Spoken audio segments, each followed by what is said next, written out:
Today we're uncovering the most broken items in WoW history. Today's list includes everything from trinkets, weapons, and even fishing poles. So make sure you stay tuned for what I have to show. Anyway, let's get right into number 10, starting off with the Vial of Shadows.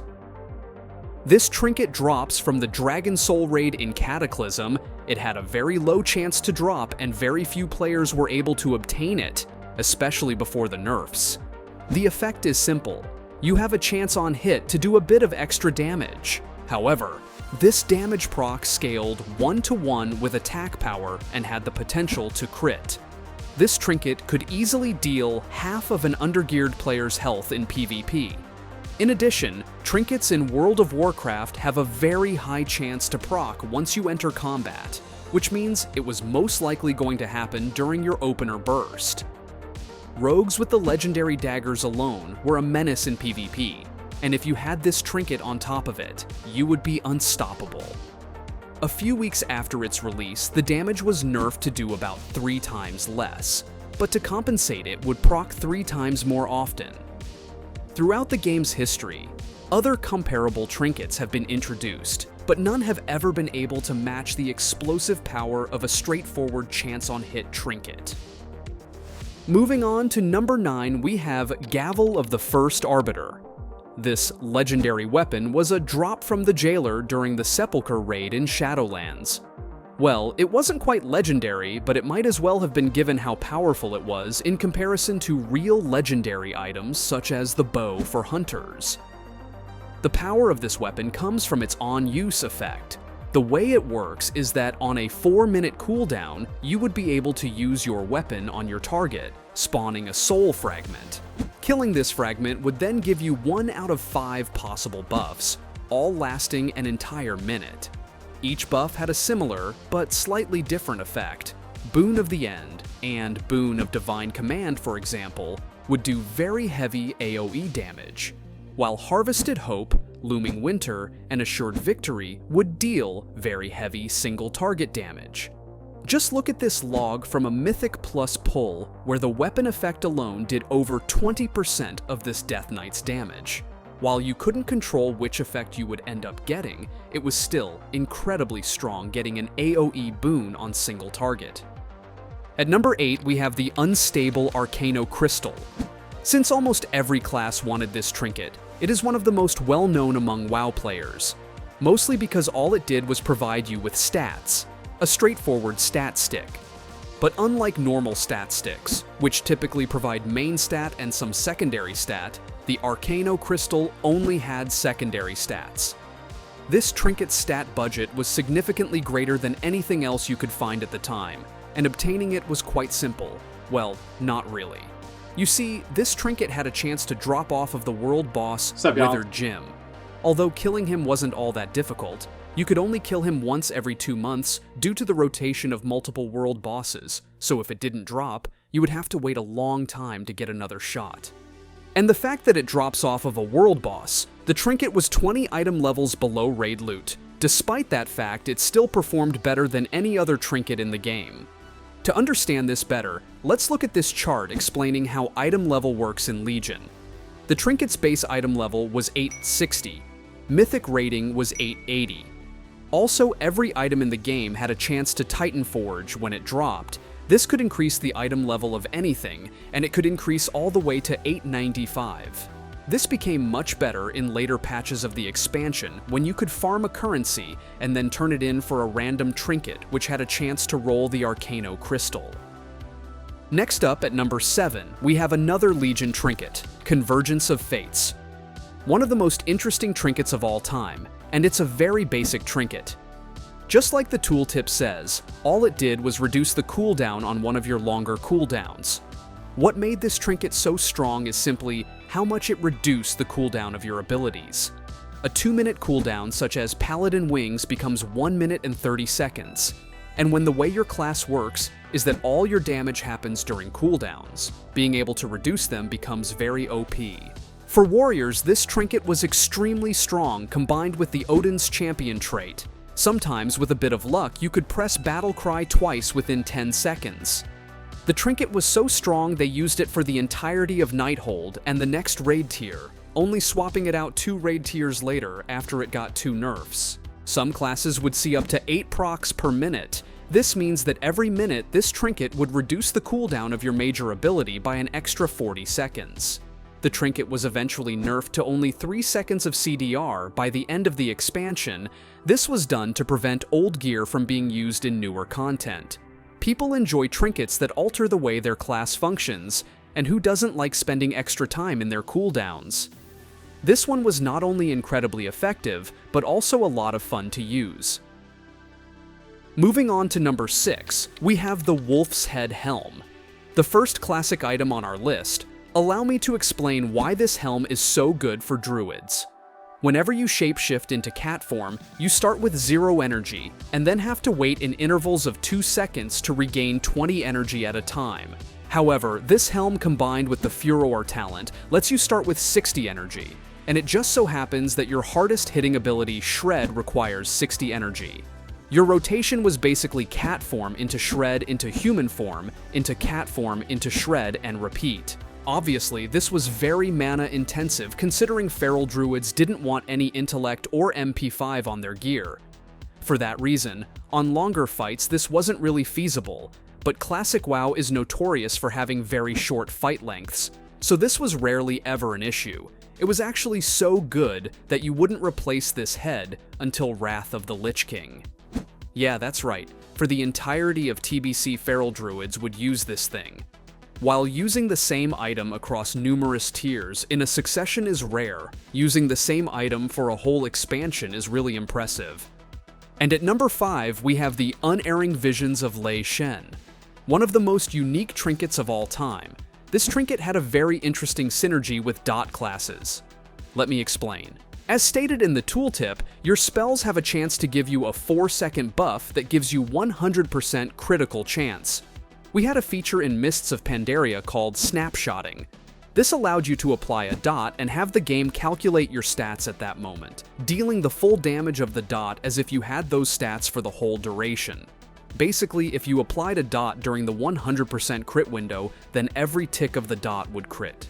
For dot classes like Affliction Warlocks and Balanced Druids, this trinket was not only good, it was mandatory. For Balanced Druids, this trinket was a game changer. The Shooting Stars talent made it so every time one of your dots crit, you had a 30% chance to reset the cooldown of your Star Surge and make it an instant cast.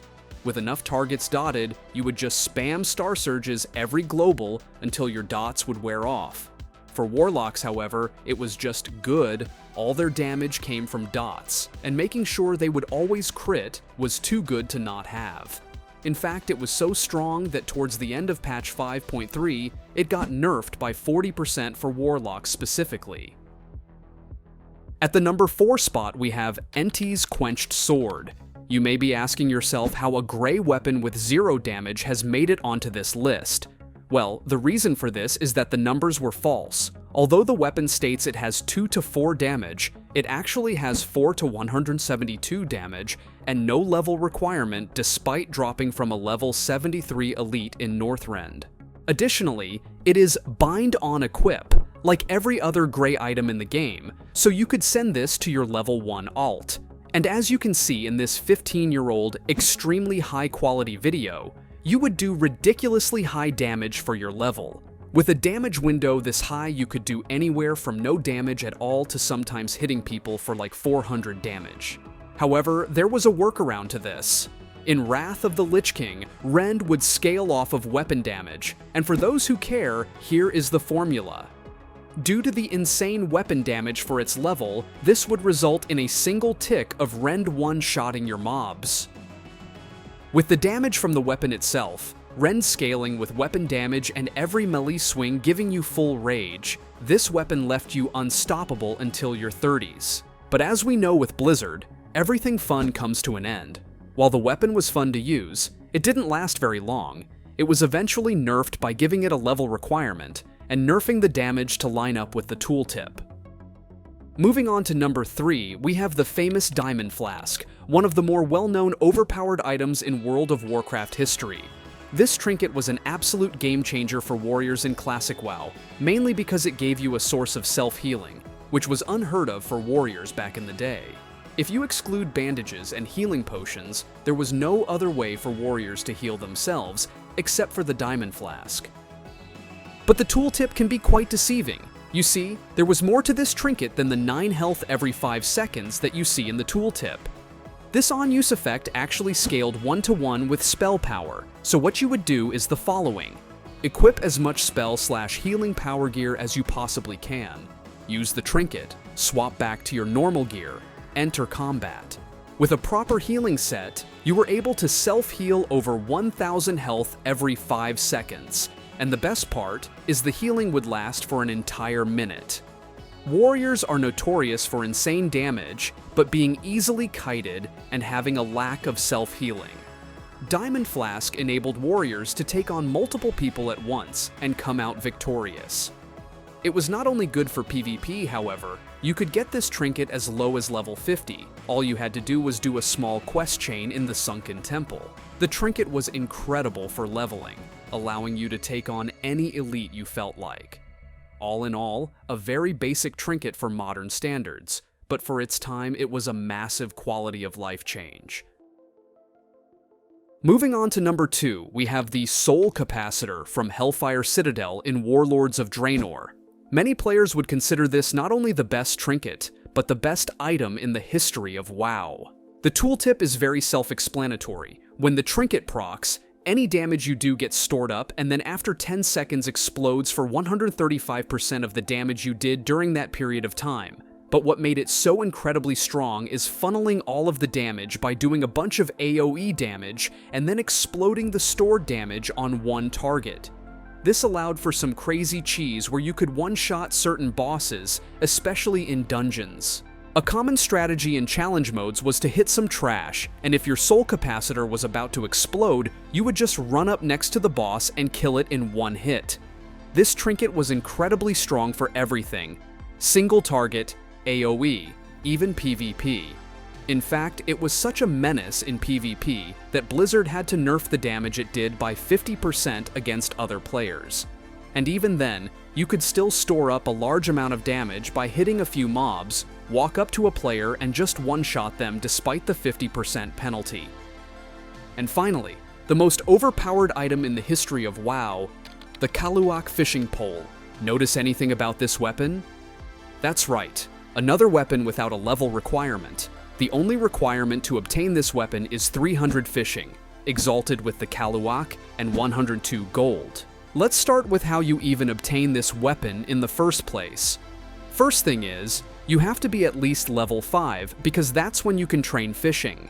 For a normal player, getting exalted is no harder than any other faction. However, the only way to get reputation for low-level players is to win the once-per-week event called Kaluak Fishing Derby.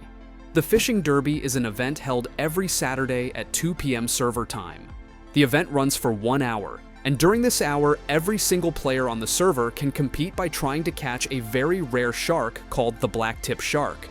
The first player to catch and turn the shark into the NPC in Dalaran is the winner, and winning the event rewards you with 2,500 rep. Now let's do some math. You need a total of 42,000 rep to go from neutral to exalted with any given faction. And if this weekly event gives us 2,500 rep, it means at the very best, it will take you 17 weeks, assuming you were the winner every single week. A lot of players compete in the event for the Dread Pirate Ring, so if you play on a populated server, the chance of you winning at all is extremely low.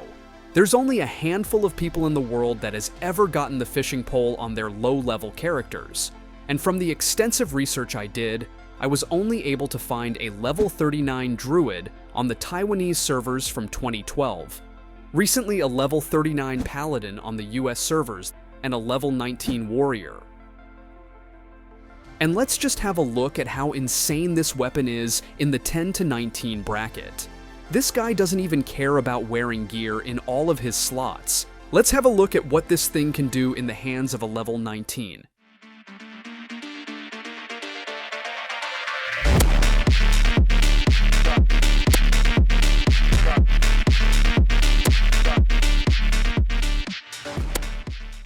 And because it's a fishing pole, you can't actually use abilities that require a weapon, such as Heroic Strike or Hamstring. But despite this, it doesn't matter. Every single player dies in one hit anyway. The only other footage I was able to find was this Feral Druid from 2012.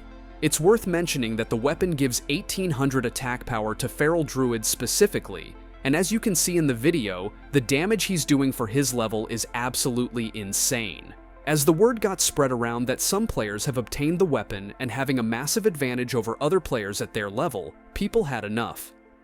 Due to the amount of complaints on the official WoW forums, Blizzard ended up giving it a level requirement in September of 2023. Can you imagine spending several months of farming just for it to get nerfed? Poor guy. Anyway, that's it for today. Thank you for checking out the video. Until next time.